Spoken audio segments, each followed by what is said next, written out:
वै तेजस्विनावधीतमस्तु मा विद्विषावहै। ॐ शान्ति शान्ति शान्तिः। शङ्करं शङ्कराचार्यं केशवं बादरायणं सूत्रभाष्य कृतौ वन्दे भगवन्तौ पुनः पुनः। ईश्वरो गुरुरात्मेति मूर्तिभेदविभागिने व्योमवद्व्याप्तदेहाय दक्षिणामूर्तये नमः। गजाननं भूतगणाधिसेवितं कपित्थजम्बोफलचारुभक्षम् उमासुतं शोकविनाशकारकं नमामि विघ्नेश्वरपादपङ्कजम्। सानन्दमानन्दवने वसन्तं आनन्दकन्दं महत्पापवृन्दं वाराणसीनाथमनाथनाथं श्रीविश्वनाथं शरणं प्रपद्ये। श्रीविश्वनाथं शरणं प्रपद्ये।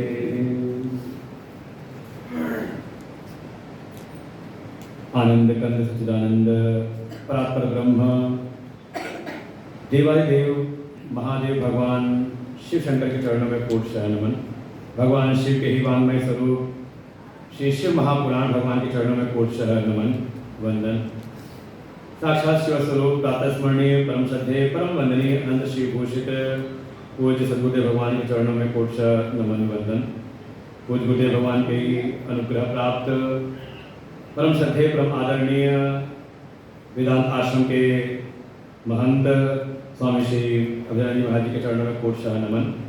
समुपस्थित आचार्यगण बटुगण समस्त भगवत भक्त एवं श्रद्धा भक्ति स्वरूपणी मातृशक्ति सबको हृदय से नमन वंदन। श्री शिव महापुराण की कथा का आज विश्राम दिवस। हमने शिव महापुराण के माध्यम से भगवान की जो अनंत अनंत महिमाएं हैं और कहा गया भगवान के जो गुण हैं, भगवान का जो स्वरूप है वो अनंत है। हरि अनंत हरि कथा अनंता का इसका व्याख्यान कर पाना किसी के बस में नहीं। हाँ, दो चार बातें हम चिंतन करते हैं जिससे हमारा हृदय भगवान से प्रेम करे। जो हमारा हृदय हमारा चित्त अभी संसार के विषयों में आसक्त है, उन संसार के विषयों से निकल करके कुछ क्षण भगवान में लग जाए। और जब किसी भक्त का जो चित्त है वो संसार से निकल करके भगवान में आसक्त हो जाए तो वही हो जाता है, अब वो मनुष्य नहीं बल्कि वो हो जाता है भक्त। भक्ति कुछ और नहीं, बाहर से कुछ क्रिया का नाम भक्ति नहीं। जो भी आप साधन, जो भी कर्म आप बाहर जगत में कर रहे हैं भगवान को अर्पण भाव के साथ, उसको हमारे शास्त्रों ने नाम दिया उपासना। भगवान के समीप बैठ करके उनको अपनी श्रद्धा सुमन हम अर्पण करें, इसका नाम दिया उपासना। लेकिन इस सेवा के द्वारा, इस उपासना के द्वारा जो बहिर्जगत में हमने क्रियाएं की, इसका परिणाम जो हमारे अंतर जगत में आया, क्या आया? भगवान से एक अपनापन, भगवान से प्रेम, भगवान में हमारा चित्त आसक्त हुआ कि अब उनके अतिरिक्त संसार में कुछ अच्छा लगता नहीं। संसार में है, संसार के जो भी हमारे कर्तव्य हैं, जो भी हमारे साधन हम सब करते हैं, पारिवारिक कर्तव्य हैं, सामाजिक कर्तव्य, सारे कर्तव्य पूरा करते हैं, लेकिन चित्त वो बहिर्जगत में नहीं जाता, वो अंतर्यामी अपने आत्म स्वरूप भगवान शिव में ही आकर के रुक जाता है। और जिसका चित्त अपने उस आत्म स्वरूप पर ब्रह्म स्वरूप में ही आकर के एक हो जाए, समझ ले वही है भगवान का परम भक्त। और फिर इसी भावना के साथ में जैसी अपने आत्मा रूप में भगवान को जाना, ऐसी सारे जगत की आत्मा रूप में उसको भगवान का दर्शन होता है। निज प्रभु मैं देखें जगत कहीं संकरों विरोध, फिर किससे विरोध करे जब अपनी आत्मा रूप अपने परमात्मा स्वरूप ही सारे जगत को देख लिया, तो हर जगह केवल भाव होता है कि जब भगवान के स्वरूप हैं तो सबकी जितनी मुझसे सेवा हो जाए मैं सेवा करूं, किसी से विरोध किसी से द्वेष नहीं होता। अब वास्तव में इस ज्ञान की आवश्यकता है आज के वर्तमान समाज में। धीरे धीरे हम इस आत्मविद्या से दूर हुए, इस परम ब्रह्म के ज्ञान से हम दूर हुए, सब में सर्वात्म भाव में हुआ नहीं, और फिर वहीं से फिर माया कार्य करना शुरू कर देती है। मैं अरुगोर तोर तय माया, जीव बस इतने में सीमित हो जाता है कि ये मेरा है ये तेरा है, और मेरे तेरे में ही चित्त के भीतर राग द्वेष आकर के बैठ जाते हैं, और ये राग द्वेष ही संसार बंधन उत्पन्न कर देते हैं। संसार सप्रतुल्यो ही राग द्वेषादि संकुलः, स्वकाले सत्यवद भाति प्रबोधे सत असत भवेत्। ये राग द्वेष ही हमें संसार के विषयों में जकड़ लेते हैं, किसी में हम राग कर लेते हैं, किसी से हम द्वेष कर लेते हैं, और देखिए पूरा जीवन इसी राग द्वेष से ही बीत जाता है। भगवान की ऐसी कृपा हो कि हमारा चित्त भगवान के चरणों में एक हो जाए।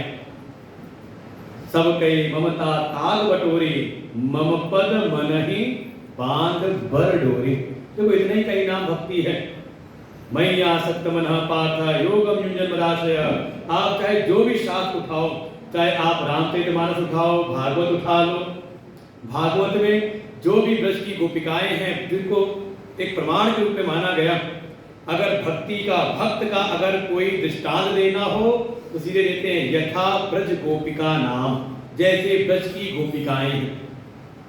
बहुत वर्णन नहीं आता कि ब्रज की गोपिकाओं ने बड़ी पूजा की हो, बड़ी उपासना की हो, बड़े बड़े अनुष्ठान किए हों, सब अपने घर गृहस्थी के कार्यों में संलग्न रहती हैं।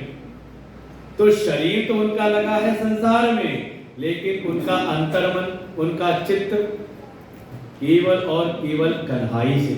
अगर पूजा भी कर रही कात्यायनी माँ की, केवल एक वर्णन आता है हेमंत मास में ब्रज की जो कुमारिका जो गोपिकाएं हैं उन्होंने माँ भगवती कात्यायनी माँ की पूजा की, लेकिन चाहती क्या है?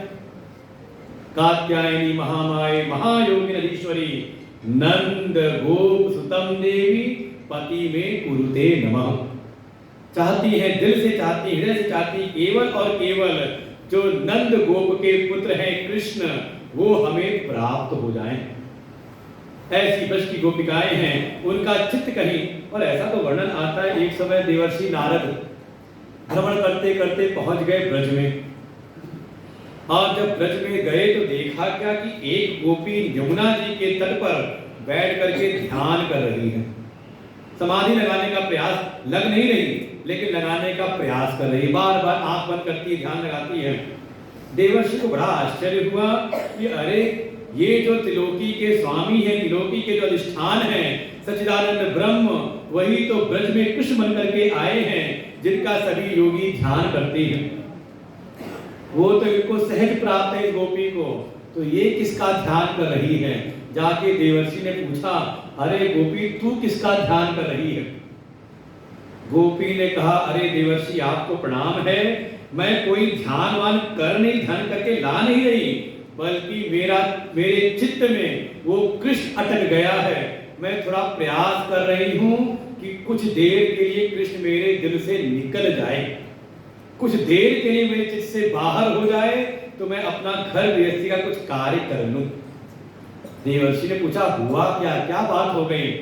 उसने कहा, सुबह से उठी हूँ, जब से उठी घर का कुछ काम करने के झाड़ू बुहार करने गई तो लगा जैसे कन्हाई सामने खड़ा है, कह रहा कि अरे गोपीलाल झाड़ू मुझको दे दे, मैं लगा दूं।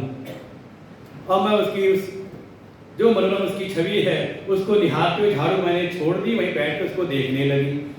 तब तक सास आई और आके जो उसने जली कटी सुनाई, क्या आज सुबह से भांग खा रखी भी खुली नहीं क्या?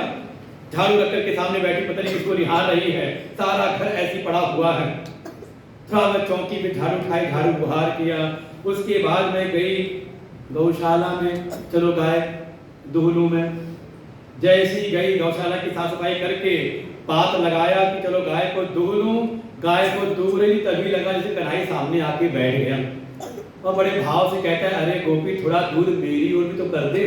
और मैं थन की जो दूध की धार थी उसको मैंने कर दिया कन्हैया की ओर और सारा दूध ऐसे ही करने लगी। तब तक आई, फिर जब सास उसने देखा सारा दूध बाल्टी में जो पात्र था उसमें एक बूंद दूध नहीं और सारा दूध बाहर बिखरा हुआ। सास ने जो सुनाई बातें क्या क्या कहूं, कहती क्या सुबह से भांग खा रखी तूने?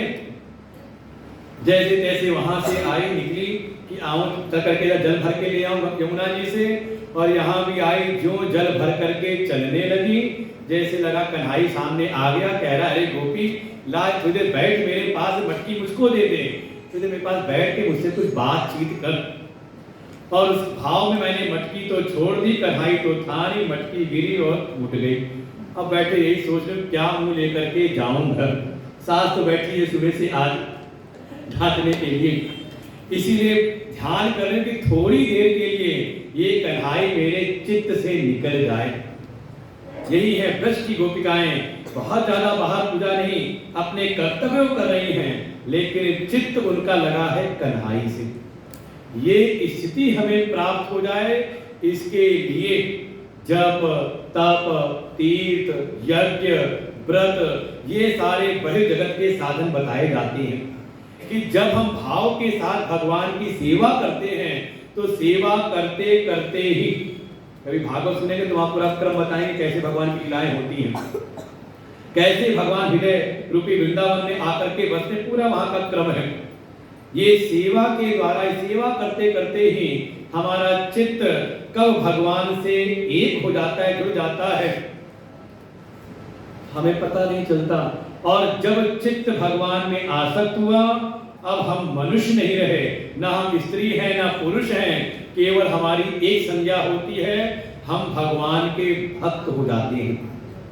लेकिन ये परिवर्तन जब चित्त का हो जाए, चित्त को संसार में रस ना मिले, केवल रस मिले भगवान में।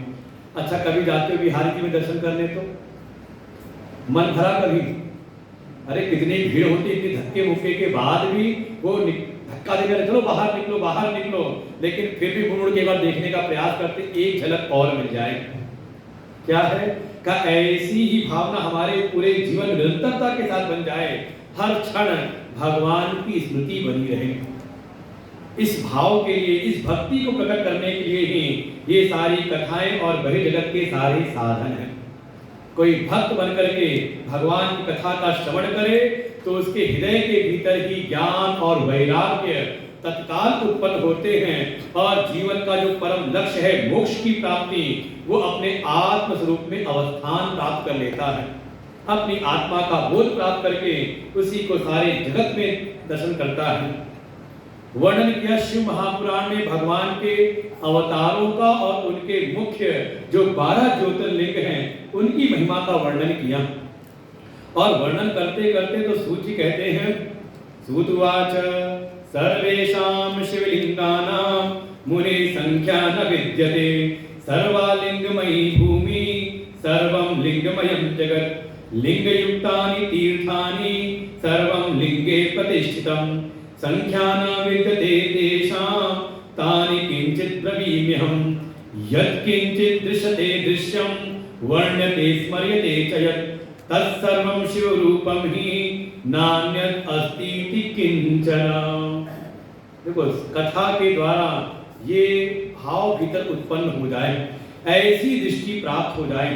देखो, तीन दृष्टियां हैं, वो तीन प्रकार की दृष्टि। एक तो दृष्टि है ये चर्म चक्षु है, इससे आप सारे जगत को देखते हो। सामने कौन है तो आपको इस चर्म चक्षुओं से दिखाई देता है कि ये स्त्री है ये पुरुष है, पहचान करते हो नेत्रों से। लेकिन इसी के भीतर जो दूसरी दृष्टि है जिसको कहा भाव दृष्टि, वो भाव दृष्टि हमें दिखाती है कि नहीं, ये मेरी माँ है, ये मेरी बहन है, ये मेरी पत्नी है, ये पिता है, ये पति है, ये भाई है, ये हमारा पुत्र, ये हमारी कन्या है। ये आंख नहीं दिखाती। आंख तो केवल दिखा रही कोई स्त्री है, कोई पुरुष है कि? लेकिन भीतर जो भावना हमारे जागृत हुई, जो भीतर भाव दृष्टि है, उससे हमें संबंध की अनुभूति होती है। और यही संबंध की अनुभूति भगवान से हो जाए, भगवान की भक्ति मिल जाए, तो भगवान की भक्ति के द्वारा ही हमें एक दिव्य ज्ञान की दृष्टि प्राप्त होती है। भगवान गीता जी कहते हैं, दिव्यम ददामि ते चक्षु पश्य मे योगमैश्वरम। हे कृष्ण, हे अर्जुन, तुझको मैं दिव्य चक्षु देता हूं। कौन सा दिव्य चक्षु? ददामि बुद्धिम योगम। बार भगवान वर्णन करेंगे, ददामि बुद्धिम योगम तम तेषां सततयुक्तानां भजतां प्रीतिपूर्वकम ददामि बुद्धिम योगम तम ये माम् उपयान्ति ते। जो कोई सतत युक्त होकर के, और ये श्लोक भी 10वें अध्याय का 10वां श्लोक है, कुछ गीता जी के श्लोक बहुत प्रमाणिक हैं। भगवान का वचन है कि जो कोई सतत युक्त होकर के मेरा भजन करता है, मेरी भक्ति करता है, बस प्रेम से युक्त होकर के, प्रीति पूर्वकम, प्रेम से संयुक्त होकर के, अपने पन की भावना के साथ में, केवल कोरम नहीं कि सुबह की पूजा करनी, शाम की पूजा करनी है, एक भाव के साथ, जैसे हम अपने परिवार के सदस्यों का ध्यान रखते हैं। अच्छा, मान लो किसी कोई छोटा बच्चा है, उसकी स्कूल की बस आती 7 बजे, तो माँ कितने बजे उठ जाएगी? 7 बजे, 5 बजे उठ जाएगी। क्या करने के लिए? अच्छा, कौन उठा रहा है उसको? अच्छा, माँ की रात में गई थी, कहीं शादी में, विवाह में गई थी, और वहां से आके 2, 2:30, 3 बजे सोई थी, तब तो छुट्टी मनाएगी ना एक दिन, तभी उठ जाएगी 5 बजे। हम पूछे कौन उठा रहा है माँ को? पिताजी दौड़े भागे जा रहे, सवेरे डब्बा लेके चले जा रहे हैं दफ्तर की ओर, अपने व्यवसाय में जा रहे हैं, फिर दिन भर मेहनत कर रहे हैं। कौन करा रहा है उनसे? कहा, जो अपने बालक, अपने बच्चों से जो अपनापन है, जो प्रीति है, वास्तव में वो तत्काल प्रेरित करती, स्वतः प्रेरित करती है। और ऐसा ना हो, अपनापन ना हो, तो ऐसे ही भगवान से जिसकी प्रीति हो जाए, इसलिए कहा तेषां सततयुक्तानां भजतां प्रीति पूर्वकम। जो भजन करे प्रीति पूर्वक, एक प्रीति के संबंध के साथ में, प्रेम के संबंध, अपनेपन के संबंध के भावना के साथ में जब भजन करता है, भगवान कहते उस पर मैं कृपा करता हूं, उसको बुद्धि योग देता हूं, अर्थात एक ज्ञान की दृष्टि देता हूं, और जिस ज्ञान की दृष्टि के द्वारा वो मुझको प्राप्त कर देता है। ऐसे ही भीतर ज्ञान की दृष्टि आ जाए तो सारा जगत हमें अपने परमात्मा के स्वरूप में ही दिखाई देता है। वही कहा, सर्वेषां शिवलिंगानां मुखे मुने संख्या न विद्यते। भगवान के कितने शिवलिंग हैं, इनकी कोई संख्या नहीं। ये तो मुख्य आपको बताए गए हैं। बल्कि सर्वालिंगमयी भूमि, ये जो पृथ्वी है ना, ये भी लिंग रूप ही है। और तो और सर्वम लिंगमयम जगत, ये अनंत कोटि ब्रह्मांड जो है वो भी लिंग स्वरूप ही है। कैसे? लिंग युक्तानि तीर्थानि सर्वम लिंगे प्रतिष्ठम। सारे तीर्थ लिंग स्वरूप हैं, क्योंकि सब के सब शिवलिंग में ही प्रतिष्ठित हैं। उन भगवान के निष्कल स्वरूप में ही सब के सब विराजमान हैं। कैसे? जैसे मिट्टी से अगर बहुत सारे बर्तन पात्र उत्पन्न हुए, प्रकट हुए, तो कुम्हार ने बनाया दिया, कुल्हड़ और जो जितने सब हों, खेल खिलौने बनाए हों, वो सारे जितने भी बने हुए रूप आकृति बनी इसमें स्थित हैं अपने कारण में ही। तो भाई जिस मिट्टी से बने तो कहाँ पर स्थित है, उनकी सत्ता कहाँ पर है? कहाँ? मिट्टी में ही है। मिट्टी से ही उनकी सत्ता है, और अंतर मिट्टी में ही जाकर के वो लीन हो जाती है, टूट फूट करके। जैसे अलग अलग सोने के आभूषण हैं, तो स्वर्ण से ही वो सब निकले हुए हैं, सोने में ही प्रतिष्ठित हैं। और जब आपने वापस सोनार को लौटा दिया तो उसने गला करके सबको कहां कर दिया? कहा सोने में ही। ऐसे ही सारा ये जगत वो निष्कल स्वरूप परमात्मा से ही उत्पन्न हुआ है, उन्हीं में प्रतिष्ठित है। और अंततः उन्हीं में लीन हो जाता है। इसलिए यत् किंचित, यहाँ जो कुछ भी दिखाई दे रहा है, यत् किंचित दृश्यते दृश्यम, जो कुछ भी दिखाई दे रहा है, वर्ण्यते स्मर्यते च यत्, जो दिख रहा है या जिसका आप वर्णन कर रहे हो, दिख नहीं रहा। अब मान लो जैसे अंतरिक्ष की बात करना शुरू करें तो वर्णन कर रहे हैं, या फिर जो कुछ भी आप स्मरण में ला रहे हो, स्मरते च यत् तत्सर्वम शिव रूपम ही, सब का सब शिव रूप ही है। उन परम तत्व का जब ये तत्व दृष्टि प्राप्त होती है, सारा जगत तत्व रूप ही दिखाई देता है। जैसे नेत्र ने दिखाया कोई शरीर, भाव ने दिखाया कोई ना कोई संबंध। अच्छा मान लो कोई वैज्ञानिक दृष्टि से देखे तो क्या है, का पंच महाभूत है, सबके सब जो भी है सब क्या है, पंच महाभूत, पंचभूतों से बना हुआ है। लेकिन यहीं पर तत्व ज्ञान की दृष्टि है तो सब का सब परमात्मा में दिखाई देता है। और भगवान शिव की तो ऐसी महिमा है, क्षमा करेंगे जो भगवान श्री हरि के भगत हैं, उनकी महिमा सुनाएंगे जब भागवत सुनोगे तब। अच्छा भगवान श्री हरि के कितने भक्त हैं, कौन कौन भक्त हैं? आप कहें तो देवता उनको पूजते हैं, आप कहते हैं हम सब जो मनुष्य हैं वो उनको पूजते हैं। लेकिन कभी सुना दैत्यों ने उनकी पूजा की हो? कोई एक थे दैत्यों में प्रहलाद, कोई एक थे राजा, वो भी बलि भी कहते जब मंडप में आए तब भिक्षा प्रदान की। बाकी दैत्यों में कहा उनसे बैर है। लेकिन हमारे भोले बाबा, अरे उनकी तो पूजा सब जगह होती है। पाताले चापि वर्तन्ते स्वर्गे चापि तथा भुवि सर्वत्र पूजते शंभु स देवासुर मानुषै। उनकी तो हर जगह, पाताल में तो स्वर्ग में और मनुष्य लोक में तो पूजित हैं ही।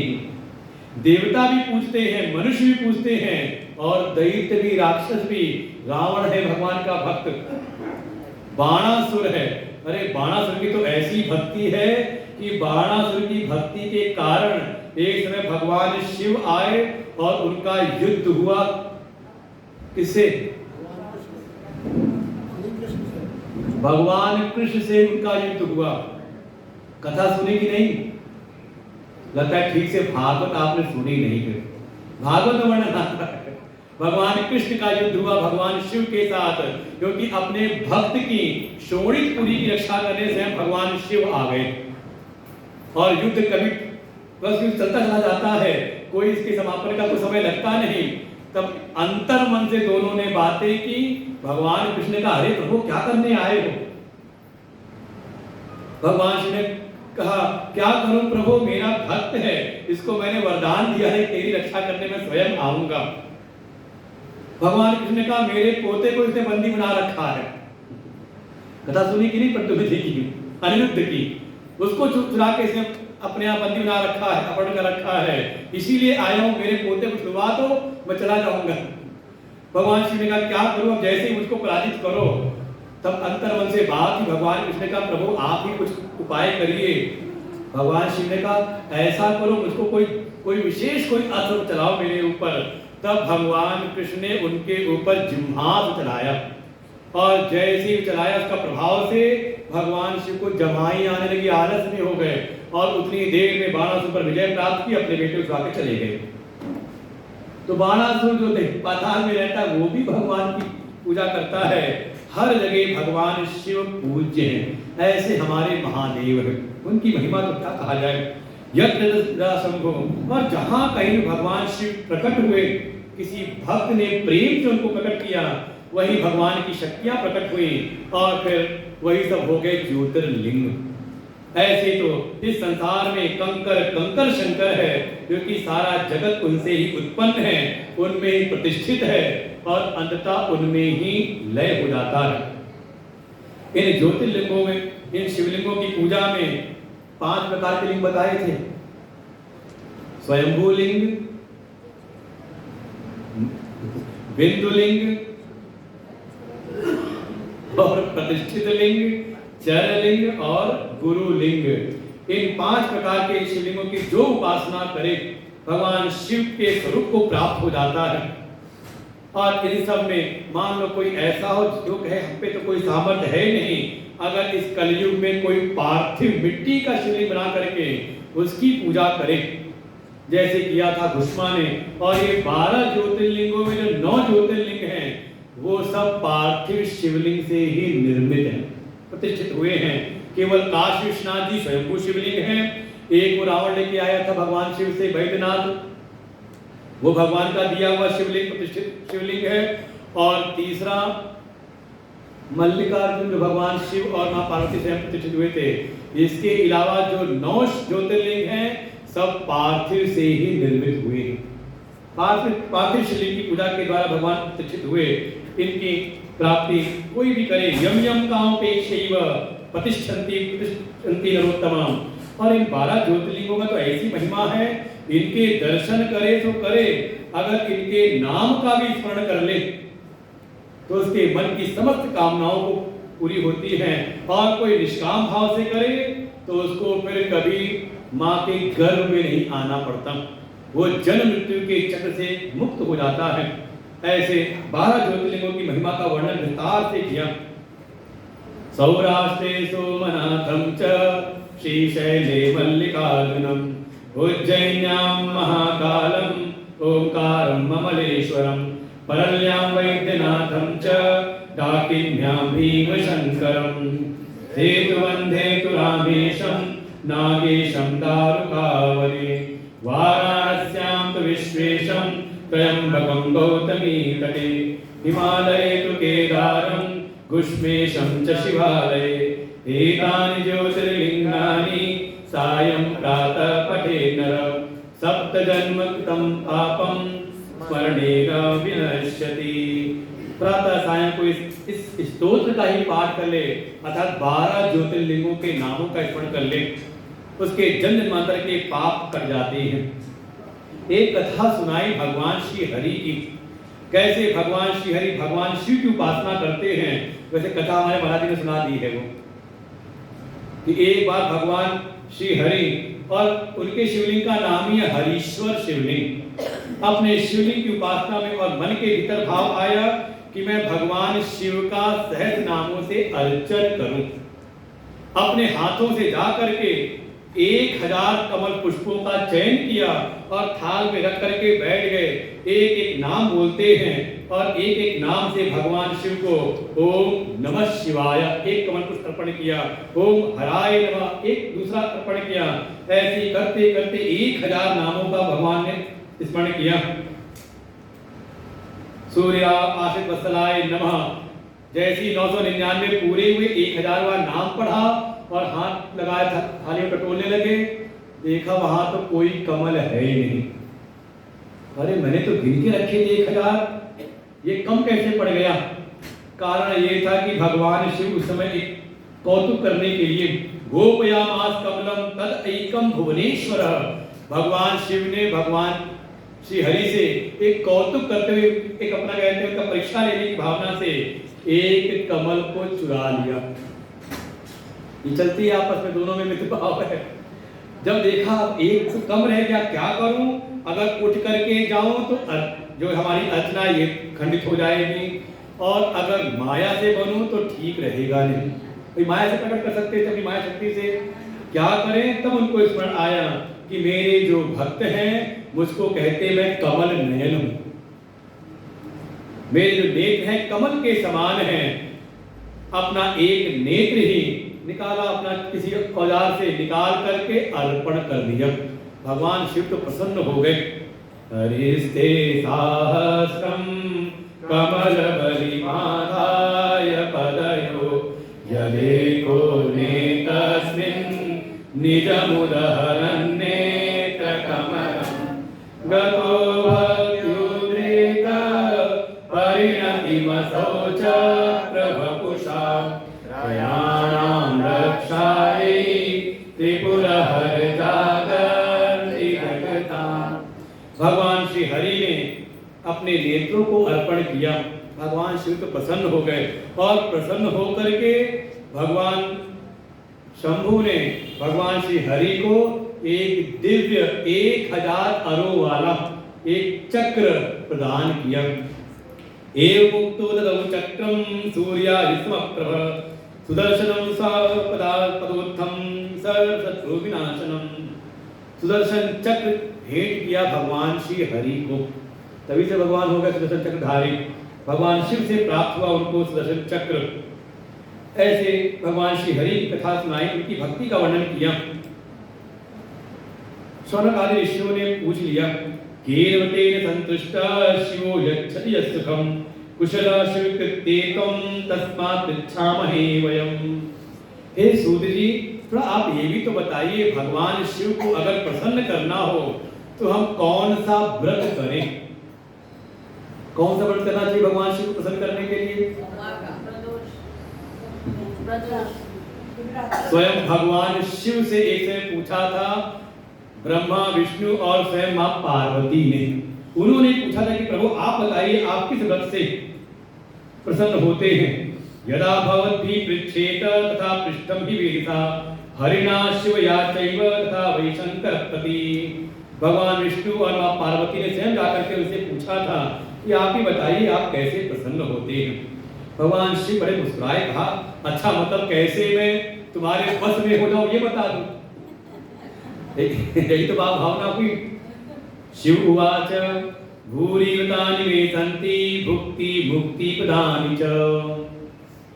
भगवान शिव ने कहा, ऐसे तो मेरे अनेकों व्रत हैं जो भोग और मोक्ष दोनों प्रदान करने वाले हैं। धर्म अर्थ काम और साथ ही मोक्ष की भी चारों पुरुषार्थों की सिद्धि प्रदान करने वाले हैं। लेकिन उन सब में त्रयोदश्यां स्तायां तु कर्तव्यं ऋषिभोजनम् असितायां भूतायां तन्न कार्यं शिवव्रतै। उसमें जो त्रयोदशी का व्रत है और उसमें भी जो कृष्ण पक्ष की त्रयोदशी होती है वो मास शिवरात्रि कहलाती है। हर मास शिवरात्रि आती है, उसी में जो फागुन मास की वो महाशिवरात्रि है, जिस दिन भगवान का ज्योतिर्मय स्तंभ प्रकट हुआ था। लेकिन हर मास की जो त्रयोदशी है वो शिवरात्रि के रूप में है। और भी द्वादशी में सायंकालीन त्रयोदशी लग रही हो तो भी वो मुख्य दिवस होता है, उसे कहते हैं प्रदोष का व्रत। और तीसरा कहा सोमवार का। सोमवार के दिन भी कोई अगर मेरा करे, ऋषि यत्नेन कर्तव्यम भोजनम सोमवासरे। बस ये है कि त्रयोदशी जो कृष्ण पक्ष की त्रयोदशी है, इसमें तो व्यक्ति निराहार रह करके ना रह सके तो कम से कम फलाहार के अन्न ना ग्रहण करे, रहे तो उसमें प्रसन्न होता हूँ। सोमवार में का वो शाम को अन्न ले सकता है दिन भर उपवास करते हुए, लेकिन केवल भूखा रहना नहीं, व्रत करते हुए भोजन में संयम करते हुए शिवार्चनम रुद्रजप उपवास शिवालय वाराणस्यां मरणम मुक्ति रेशा सनातनी। का ये मुक्ति का साधन बन जाता है। कब का? जब ऐसे उपवास करके शिव का अर्चन करे, रुद्र मंत्रों का जप करे।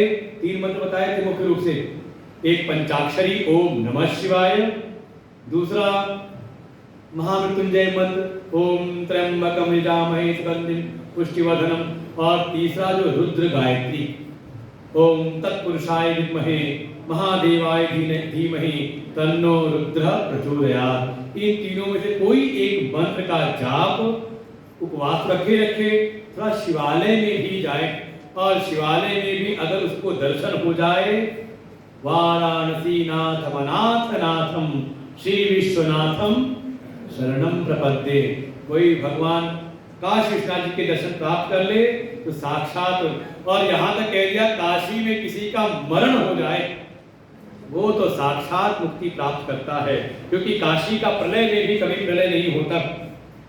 ऐसे वर्णन किया। और शिवरात्रि के व्रत की महिमा का फिर वर्णन किया एक ऐतिहासिक कथा के द्वारा। श्रूयतां ऋषयः सर्वे कथयामि पुरातनम् इतिहासं निषादस्य सर्वपापप्रणाशनम्। पुरा कश्चित् वने भिल्लो नाम्ना यासी गुरुद्रुह। एक समय की कथा सुनाई कि एक निषाद था, भील था, जो जंगल में रहता था, अपने कुटुंब परिवार के साथ में पशुओं की हिंसा करके अपने परिवार का पालन पोषण करता था। नाम था गुरुद्रुह। नाम ही बड़ा विचित्र है, गुरु से द्रोह करने वाला। गुरुद्रोह नाम का कदाचित शिवरात्रिश्च प्राप्ति प्राप्ता सी तत्र शोभना। एक दिन संयोग से दिन था शिवरात्रि का। घर के परिवार के जो सदस्य हैं उन्होंने कहा, अरे हमें बड़ी भूख लगी है, तुमने अभी तक भोजन की व्यवस्था हमारे नहीं की, जाओ जल्दी शीघ्र हमारे भोजन की व्यवस्था करो। ये निकल पड़ा, अपना तीर धनुष उठाया, चल पड़ा जंगल में। कोई पशु मिले तो उसका मैं शिकार करूं, ला करके दूं अपने परिवारजनों को। लेकिन दिन भर वो ढूंढता रहा, भटकता रहा, कोई शिकार मिला नहीं। शाम हो गई, दिन ढल गया, दिन भर रहा उसका उपवास, खाया नहीं कुछ, खाया पिया कुछ भी नहीं, दिन भर रहा उसका उपवास। शाम का जब समय हुआ तो उसके मन में आया, दिन भर तो कोई पशु मिला नहीं, चलो चलता हूँ किसी नदी के किनारे छुप करके बैठता हूँ। शाम ढलते ही जो पशु हैं वो आते हैं जल पीने के लिए, वही कोई ना कोई पशु मिलेगा। और एक नदी के किनारे ही चला गया, चढ़ करके बैठ गया एक वृक्ष के ऊपर। संजोग वो वृक्ष था बेल वृक्ष, बेल का वृक्ष था वो, जिसके पत्ते चढ़ते भगवान शिव को। चढ़ करके बैठ गया, कुछ जल भी भर के रखे कि प्यास लगी तो बैठ के पी लूंगा। शाम का समय, पहला प्रहर रात्रि का प्रारंभ हुआ। तद्रात्रौ प्रथमे यामे मृगी त्वेका समागता। रात्रि का पहला प्रहर प्रारंभ हुआ, तभी देखता क्या कि एक हिरनी आई जल पीने के लिए। जैसे ही उसने देखा जल पीने के आई है, इसे तुरंत अपना धनुष बाण संभाला, और जैसे ही धनुष बाण संभालने लगा, कुछ संधान करने लगा, तीर लगाने लगा, इतने में जो उसका जल का पात्र था वो कुछ हिला, कुछ जल की बूंदें नीचे गिरी। उसी आहट में ही हाथ से लग करके कुछ बेल वृक्ष के कुछ पत्ते थे वो टूट करके नीचे गिरे, और संजोग उस बेल वृक्ष के नीचे ही भगवान शिव का एक शिवलिंग था, पत्तों से ढका हुआ। बहुत समय से किसी ने उसकी पूजा की नहीं थी, अनाथ शिवलिंग था। ऐसे अपने आप स्वतः ही अपने आप रात्रि के प्रथम प्रहर वो एक जल बूंद गिरी और पत्र गिरा। वो पहले प्रहर की पूजा हो गई, लेकिन जैसे ही आज सुनी वो हिरनी चौंक गई। अरे वो व्याध क्या करते हो, किम कर्तुम इच्छति व्याध। वो हिरनी बोल पड़ी, हे व्याध तुम क्या करते हो। उसने कहा, कुटुंबम क्षुधितम मेत्य। पहले तो चौंक गया, ये जंगल में हिरनी भी बोलती है। लेकिन उसने कहा, पूछा तो कहा, मेरा जो परिवार है भूखा बैठा है तो उसको मारूंगा, फिर तेरा मांस लाकर उनको खिलाऊंगा, उनका पेट भरूंगा। उसने सुना, फिर मैंने कहा ये तो अच्छी बात है कि मेरा जीवन किसी के काम आ जाए, लेकिन मैं आपसे विनती करती हूँ, मेरे घर में मेरे बच्चे हैं, मैं उनको अपनी बहन को सौंप आऊं, अपने स्वामी को सौंप करके आ जाऊं, फिर तुम मेरा वध कर देना। उस व्याध ने कहा, अच्छा मैं तुझे छोड़ दूं, तू जाएगी वापस आएगी, फिर वापस मैं नहीं छोड़ूंगा। तब उस हिरनी ने जो बातें कही कि हे व्याध, अगर मैं वापस ना आऊं, अपने वचन का पालन ना करूं, तो मुझको वो पाप लगे जो पाप लगता है या पाप गिनाए हैं। मृग्युवाच ब्राह्मणो वेद विक्रेता संध्याहीन त्रिकालकम स्त्रिय स्वस्वामिनो याज्ञां समुल्लंघ्य क्रियान्वितः कृतघ्ने चैव यत्पापं यत्पापं विमुखे हरे धूर्णश्चैव यत्पापं धर्मलंघने विश्वासघातके यच्च तथा वैश्वरकर्तरि तेन पापेन लिम्पामि यद्यहं नागमे पुनः। यदि मैं वापस ना आऊं, ना आगमे पुनः, अगर पुनः मैं ना आऊं तो मुझको ये पाप लग जाए। आज हमारे बच्चे बैठे, ब्राह्मण बैठे, पहली बात यही पे है कि कोई ब्राह्मण और वेद बेचे। ब्राह्मणों वेद विक्रेता, वेद बेचे मतलब किताब बेचना नहीं, अर्थात जो वेद विद्या हमने धारण की है, इसका हम जब भी अनुष्ठान करना हो तो मन में होता है कि जैसे किसी ने पूछा तो खर्चे, जैसे आजकल सत्संग भी आजकल कमर्शियल हो गए हैं। पहले सब तय हो जाता है कि व्यास जी आवेंगे तो कितनी दक्षिणा देनी है, क्या व्यवस्थाएं करनी है। ये वास्तविकता आज है, क्या है, विक्रय कर, इसका भी मोल लगाने लगे। कहा वो ये पाप है, कहा ये तो ज्ञान जो ये अमूल्य है, ये तो बिल्कुल कोई श्रद्धा भाव से कोई जिज्ञासु है, कोई है तो उसको हम पढ़ाते हैं, पैसा लेकर के नहीं। इसलिए हमारे सारे विद्यार्थी सब आते हैं, बिल्कुल खाली हाथ आते हैं, यहाँ सारी व्यवस्था उनकी की जाती है, उनको पढ़ाया जाता है, कोई यहाँ शुल्क नहीं। ऐसी भावना है कि वेद का हम प्रचार करें, वेद का ज्ञान आगे बढ़ा रहे हैं, ऐसी सत्संग में भी है, वैदिक ज्ञान तो हमारा है। फिर जो आ गए हैं बटुक लोग, उनके लिए कहा संध्याहीन कालकम, तीनों काल की संध्या जो नहीं करता जो ब्राह्मण, आप ही समझ लो, आप पूजा करने में कहीं से ब्राह्मण बुला लेते हो, अगर वो त्रिकाल संध्या नहीं करता तो वास्तव में उसके द्वारा किए गए कर्म कांड का उचित फल नहीं होता। त्रिकाल ना करे तो कम से कम सायं प्रातः 2 काल की संध्या तो अवश्य ही करे। त्रिकालम संध्याकम, इसलिए हमारे जितने बटुक गण हैं कि तीनों काल की संध्या होती है, प्रातः काल की भी जब सूर्योदय हो रहा है, फिर मध्य काल में भी और सायंकालीन भी।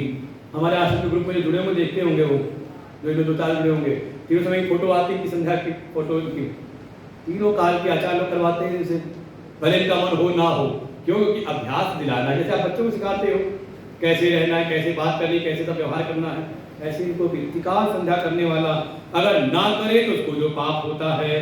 कोई कृतज्ञ हो, किसी ने हमारे लिए किया लेकिन बदले में हम उससे मुकर गए, विश्वासघाती हो, ऐसे ऐसे जो पाप कर होते हैं वो मुझको भी लगे। व्याध ने कहा ठीक है तुम जाओ, लौट आना, लेकिन बैठा रहा, बैठे बैठे इंतजार करते करते सोया नहीं। रात्रि के प्रहर में दूसरा प्रहर प्रारंभ हुआ, तब तक देखता क्या पुनः एक आ गई हिरनी, ताम दृष्ट्वा च स्वयं भिल्लो आकाशी बाण दर्शनम, जैसे पुनः देखा एक और हिरनी आई, उसने फिर वही किया, अपना बाण संभाला, धनुष बाण संभालने में, संधान करने में, फिर जल का पात हिला, कुछ जल की बूंदें गिरी, कुछ पत्ते टूट के फिर गिर गए उसके ऊपर, और ये द्वितीय प्रहर की पूजा हो गई उसकी संपन्न, अनजाने में ही, बिना किसी मंत्र के काम के, अनजाने में ही दूसरे प्रहर की पूजा संपन्न हुई। और तब तक उसने ने देखा, अरे एक बार क्या करते हो? उसने फिर वही कहा, तुझको मारूंगा, अपने घर वालों का पेट भरूंगा, और क्या करता हूं, ये करने तो बैठा हूं। उसने भी वही बात कही, परंतु मम बालश्च गृहे तिष्ठन्ति 4 भटा, अरे मेरे घर में कुछ बालक हैं, मैं अपने बच्चों को सौंप करके आ जाऊं अपने स्वामी को, फिर आऊंगी तो मेरा वध कर लेना, समर्पय, अपने पति को मैं सौंप आऊं। उसे ब्याज ने कहा अच्छा तुम भी वही बात कह रही जो पिछले वाली लेके गई थी, वो भी नहीं, तुम भी नहीं आओगी। तो उसने भी कहा कि हे व्याध, अगर मैं अपने वचन का पालन ना करूं तो मुझको वो पाप लगे जो पाप लगते हैं, वेद धर्मम समुल्लंघ्य कल्पितेन च यो व्रजे विष्णु भक्ति समायुक्ता शिव निंदां करोति, उसको वो पाप लगे जो वेद धर्म का उल्लंघन करता है, वेद धर्म का पालन नहीं करता, जो भगवान विष्णु की भक्ति तो करता है लेकिन शिव की निंदा करता है, और इससे विपरीत भी जो करता हो, इनको फिर पितृक्षयाः मासाद्य, अपने पितरों के निमित्त समय आने पर उनके निमित्त अगर कर्मकांड ना करे, जैसे पितृपक्ष आ गया तो कम से कम पितरों के निमित्त पिंड श्राद्ध इत्यादि करता रहे, तर्पण करता रहे, ना करे उसको जो पाप लगता है, ऐसे ऐसे जो पाप है मुझको भी है। उस व्याध ने कहा ठीक है जाओ, तुम भी पानी पी करके जाओ, सामने की जलम पीता हो, पी करके चली गई। बैठा रहा बिना सोए बिना कुछ खाए पिए, दूसरा प्रहर भी बीत गया, तब तक प्रारंभ हुआ तीसरा प्रहर। तीसरा प्रहर प्रारंभ हुआ, देखा क्या है, एक हिरण आया है जल पीने के लिए, इसने फिर अपना तीर धनुष संभाला, फिर वही घटना हुई, कुछ जल की बूंदें गिरी, कुछ बिल्वपत्र गिर पड़े अपने आप अनायास ही, और जैसी सभी हरकत हुई, तेन तृतीया यामस्य तद्रातो तस्य भागतः, उसके भाग से ये पूजा संपन्न हुई तीसरे प्रहर की। और हिरण ने भी फिर यही बात पूछ कही, हे व्याध क्या करते हो? उसने कहा सभा यही हो रहा क्या है आज की रात में। उसने एक सारी वही बातें हुई। उस हिरण ने भी कहा मैं बिल्कुल, ये तो मेरा सौभाग्य है कि मेरा जीवन किसी के काम आ जाए, लेकिन मैं अपने बच्चों को उनकी माँ के सुपुर्द कर दूं, फिर वापस आऊंगा तो मेरा वध कर देना। उसने कहा दो तो आई थी चली गई, आई नहीं, तुम भी जाओगे फिर आओगे नहीं। उस हिरण ने कहा हे व्याध श्रु व्याध वक्ष्यामि नातं विदते मयि, अगर मैं वापस ना आऊं समझ ले जो असत्य भाषण करने का पाप होता है वो मुझको प्राप्त हो जाए। संध्या काल में संध्या ना करे, शिवरात्रि को कोई भोजन करके ऐसे से दिया है, झूठी गवाही देने वाला हो, ऐसे ऐसे जो हैं शिव पर्व के दिन बेल के पद तोड़ने वाले। शिवरात्रि दिन दिल पत्र नहीं तोड़ना चाहिए, ध्यान रखना चाहिए। ऐसे तोड़ने वाले को का जो पाप लगता है वो सब पाप मुझको लग जाए। उसने कहा ठीक है फिर तुम भी जाओ। संयोग से तीनों एक ही परिवार के थे, जब आए तो तीनों घर में मिलते हैं। सबने कहा कि प्रतिज्ञा करके आए हैं। जो पहली हिरनी थी उसने कहा कि बच्चों को तुम संभाल लो, तुम दोनों संभाल लो, मैं जाती हूँ। जो उनकी माँ थी बच्चों की उसने कहा नहीं नहीं तुम दोनों रहो, मैं चली जाती हूँ, मैं उसे लेकर के आई हूँ। हिरण ने कहा नहीं मैं जाता हूँ, बच्चों के पालन पोषण में माँ की ज्यादा आवश्यकता होती है, तुम दोनों इनका पालन पोषण करना, मैं जाता हूँ, मैं उसे लेकर के आता हूँ, अपने वचन का निर्वाह करता हूँ। लेकिन तीनों में कोई माना नहीं, तीनों चल पड़ते हैं कि हम तीनों ने वचन दिया, तीनों चलते हैं। जो दो बच्चे थे उन्होंने कहा जब तुम सब जाओगे तो हम क्या करेंगे यहाँ रह करके, वो बच्चे भी साथ साथ चल दिए। इतने में तीसरा प्रहर पूरा हुआ और चतुर्थ प्रहर प्रारंभ हो गया। जैसे ही चौथ प्रारंभ हुआ, इस व्याध ने देखा ये सारा परिवार आया है एक साथ में ही। इतने में अपना बाण संभालने में फिर जल की कुछ बूंदें गिरी। पुनश्च जलपात्राणि पतितानि शिवोपरि तेन जात चतुर्थस्य पूजायामति वैश्वा। जल गिरा, बेलपत्र गिरे और चतुर्थ प्रहर की पूजा भी संपन्न हो गई। वास्तव में शिवरात्रि में एक तो पार्थिव पूजन कोई करे और नाम है शिवरात्रि। रात्रि का बहुत महत्व है। चारों प्रहर की जो पूजा करे, इससे अनजाने में संपन्न हुई। और शिव पूजा प्रभावेण ज्ञानम दुर्लभम आप्तवान, ये अनजाने में शिव पूजा होने से उसको दुर्लभ ज्ञान प्राप्त हुआ। और जब पूरे परिवार को देखा, सबने कहा देखो हमने वचन दिया था, हम सब आ गए, तुम अपना जो प्रयोजन हमसे साध लो। इस व्याध की बुद्धि शुद्ध हुई भगवान शिव की कृपा से।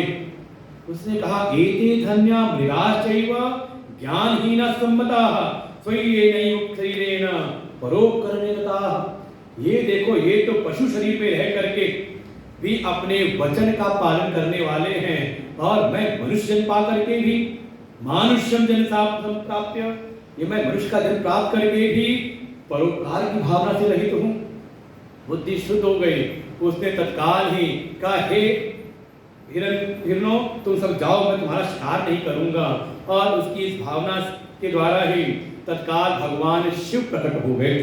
भगवान शिव का उनका साक्षात्कार दर्शन हुआ साक्षात। और भगवान शिव ने भी आशीर्वाद दिया, हे निषाद तुम मेरी कृपा से ही तुम ही हो जाओगे, तुम बनोगे शिवोपि प्रसन्नात्मा नाम दत्वा गुह्येति।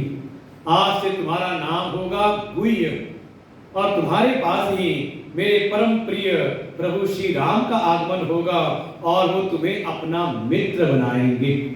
यही आगे चल करके हुए निषाद राज गुह, जिनके पास है भगवान आए और भगवान ने उनको अपना मित्र बना के अपने गले से लगाया। श्रृंगवेरपुर में जाकर के इन्होंने अपनी राजधानी बनाई।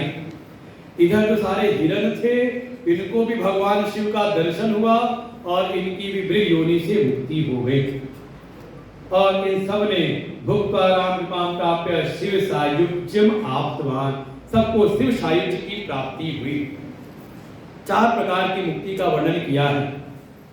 जो कोई भगवान शिव के व्रतों का पालन करता है, भगवान शिव के लिए उपवास रखे, उनके व्रतों में उनके मंत्र का जाप करे, उनकी सेवा करे, उनकी उपासना करे, भस्म को धारण करे, रुद्राक्ष को धारण करे, तो उसको भगवान की मुक्ति प्राप्त होती है भगवान की कृपा से।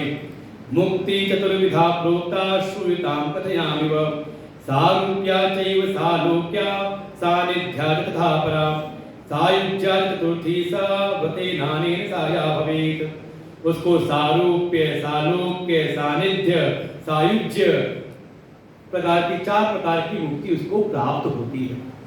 सालोक के भगवान के लोक की प्राप्ति हो जाएगी, सारूप बिल्कुल भगवान के जैसा ही उसका रूप हो जाएगा।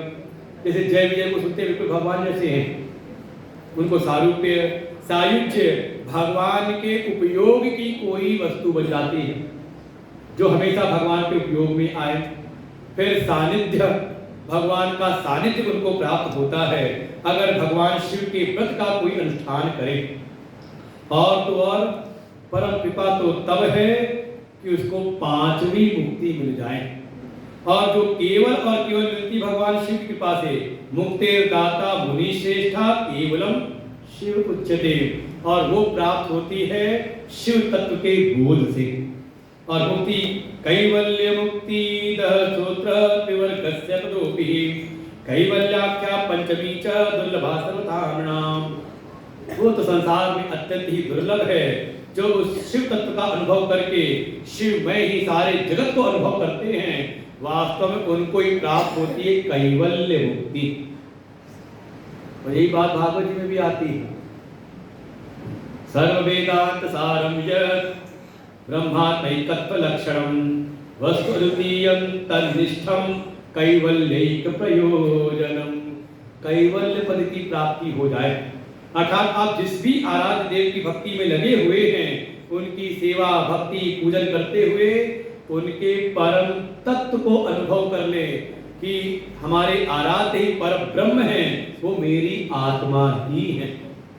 और ऐसे ब्रह्म आत्मा के एक तत्व का अनुभव करके का उसको कैवल्य मुक्ति की प्राप्ति होती है। उसको दोबारा फिर इस भवसागर में नहीं आना पड़ता। ऐसी ऐसी मुक्तियों का वर्णन किया। और फिर आगे एक संहिता में मां भगवती की कथाओं को विस्तार से सुनाया। नाम है उमा संहिता। थोड़ा इसमें बहुत सारे विशेष विषय हैं। इसमें हमारे कर्मों का वर्णन किया, किस प्रकार के दुष्कर्मों से कौन कौन से नरक प्राप्त होते हैं उसका विस्तार से वर्णन किया। उसका नरक के भी बताए हैं। पूरे पृथ्वी का वर्णन किया, पूरे भूगोल खगोल का वर्णन इसमें किया है। कुछ यौगिक क्रियाओं का भी वर्णन किया है। और किसी को जानना हो कि मैं मरने वाला हूँ कि नहीं, कुछ लक्षण दिखाई देते हैं। दिन पहले, किसी को मास पहले, किसी 6 मास पहले, तो कौन कौन से लक्षण अगर आपको दिखें तो जान लो कि मृत्यु सन्निकट है। जानना तो नहीं है। उमा संहिता पढ़ना हम बताने वाले नहीं हैं। तो आश्रम आना तो बताएंगे आराम से। अच्छा है, भगवान का जीवन है, जितना जीवन है सब भगवान को अर्पण कर लें। पता चल जाए तो जीवन और दुभर हो जाता है। डॉक्टर साहब पूछ रहे, डॉक्टर साहब खुद तो बताते नहीं किसी को कितने दिन, जान जाते कि हाँ ज्यादा समय है नहीं, कहते नहीं जाओ आराम से, इनको घर ले जाओ, इनको प्रसन्न रखो, खुश रखो। और भक्त हो तो कहेंगे भगवान का जप करें, कहते कि नहीं कहते? क्यों बताते क्यों नहीं कि हाँ बस 2 दिन रह गए हैं, 6 महीने रह गए, बताया कभी? तो हमसे क्यों पूछ रहे हैं फिर? और जानना तो वाला आश्रम, फिर आश्रम बताएंगे आराम से माँ भगवती की। फिर अगर सबसे उत्तम तो बताया भगवान शिव की कथा सुने। अगर इन कर्मों के पापों से मुक्त होना है, अपने मृत्यु के बंधन से मुक्त होना है, तो भगवान शिव की कथा सुने। कैसे पूरे विधि विधान को बताया है, कैसे आचार्य का वर्णन करें, किस प्रकार से उनसे बैठ के कथा सुने और उनकी किस प्रकार से विदाई करें, पूरा विस्तार यहाँ सुनाया है उमा संहिता में।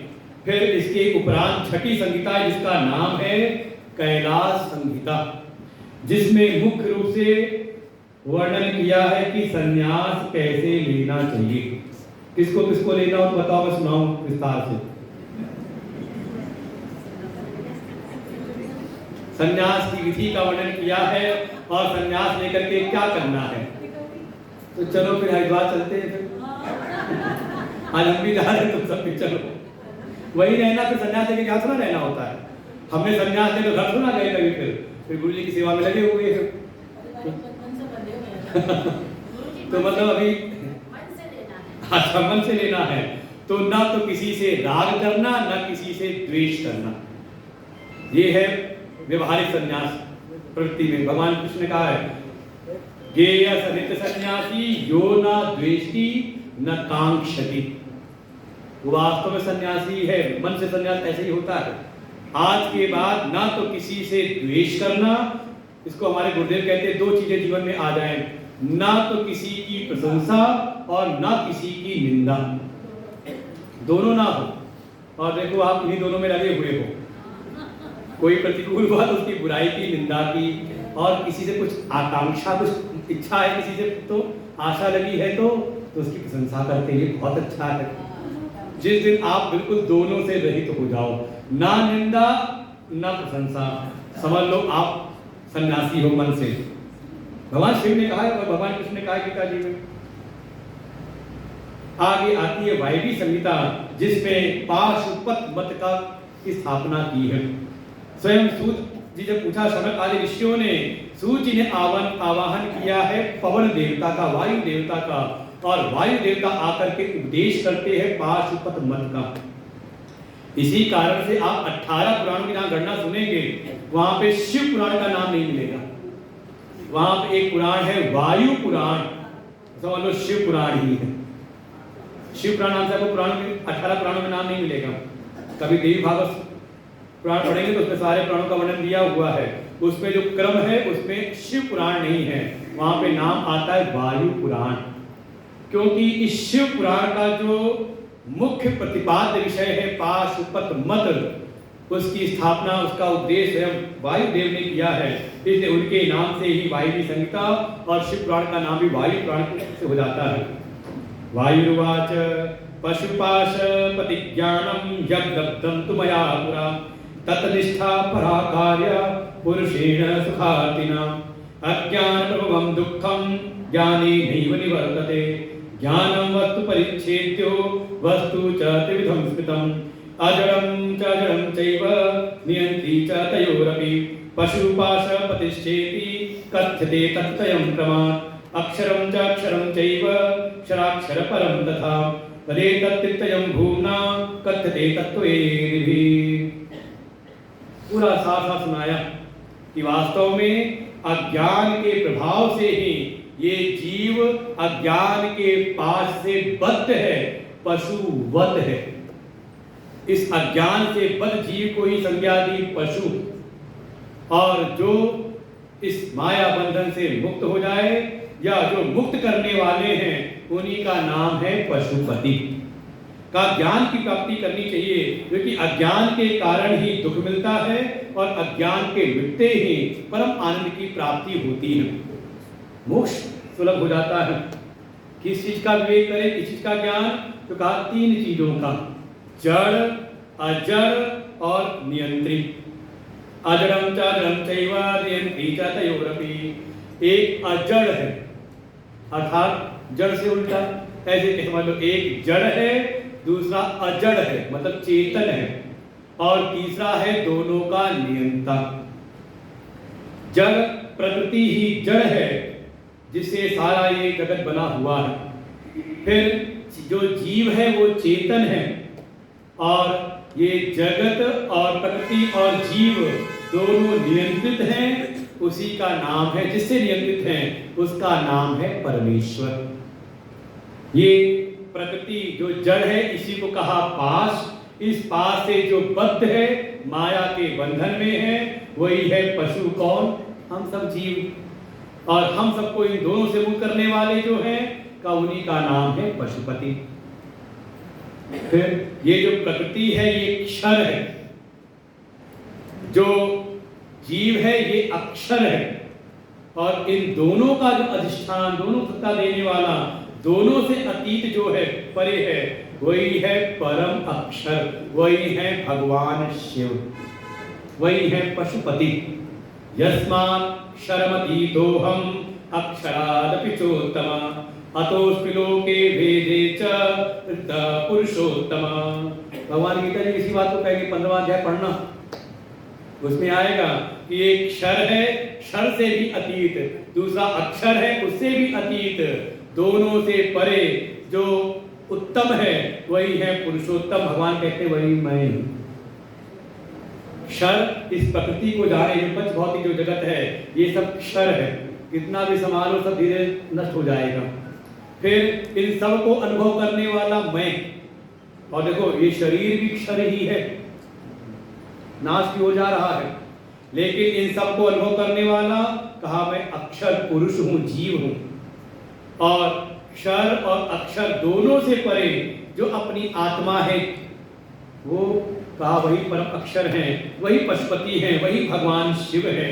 ऐसा जिसको ज्ञान हो जाता है वो जीवन रहते रहते माया के समस्त बंधनों से का मुक्त हो जाता है, अष्ट पाशों से मुक्त हो जाता है। आज पाश गिनाए हैं, ये सब पाशुपत मत में है। घृणा लज्जा शंका भयम जुगुप्सा कुलशील जाति, इन 8 चीजों से जो मुक्त हो जाता है समझ लो वही भगवान पशुपति के समान हो जाता है, वो शिवत्व की प्राप्ति कर लेता है। मल इच्छा को नहीं जो विशुद्धि शिवता सतः, वो इस माया के बंधनों से मुक्त होकर के परम निर्मल होकर के साक्षात शिव स्वरूप ही हो जाता है। ऐसा पाशुपत मत का वर्णन किया वायवी संहिता में। एतस्य पुराणं हि समाप्तं हितमादरात्, पठितव्यं प्रयत्नेन श्रोतव्यं तथैव हि, एतश्रुत्वा एकवारं भवेत् पापमिव स्मृतात्, अभक्तो भक्तिमाप्नोति भक्तो भक्तिसमर्थं दिवा, पंचावती प्रकर्तव्या पुराणस्यास्य तद्ध्या, परम फलं समुद्दिश्य तत्प्राप्नोति संशय, एतस्य पुराणस्य भक्तु श्रोतु सर्वदा, सकणसुतः सांब शं करोतु शंकर। ऐसे भगवान शिव की महिमा का वर्णन किया शिव महापुराण में। का कोई इसका एक बार श्रवण करे तो समस्त पापों से मुक्त हो जाता है, द्वितीय बार श्रवण करे तो भगवान की भक्ति से संयुक्त हो जाता है, सद्भक्ति से वो युक्त होता है। और पुनः पुनः इसकी कोई अगर 5 बार आवृत्ति कर ले तो परम फल समुद्दिश्य, उसको फिर परम फल, उसको मोक्ष की प्राप्ति होती है। इसलिए बारंबार इस शिव महापुराण का श्रवण करते रहना चाहिए। इस शिव महापुराण की कथा का जो भी श्रवण करते हैं, जो भी वाचन करते हैं, सदा सर्वदा श्रोतुम वक्तुम दोनों ही सगणः ससुतः सांब शं करोतु शंकर। ऐसा कोई हो जो शिव महापुराण की बार बार कथा सुने, कथा सुनाए, तो उनके ऊपर सगण भगवान शिव अपने गणों से के साथ में, ससुतः अपने दोनों पुत्रों के साथ में, और सा अम्ब मां भगवती के साथ में भगवान शिव उसका मंगल करते हैं। शं करोतु शंकर, जो मंगल करने वाले वही हैं भगवान शंकर। आद्यंत मंगलमदात समान भावम आर्यम तमीश मजरमर आत्मदेव।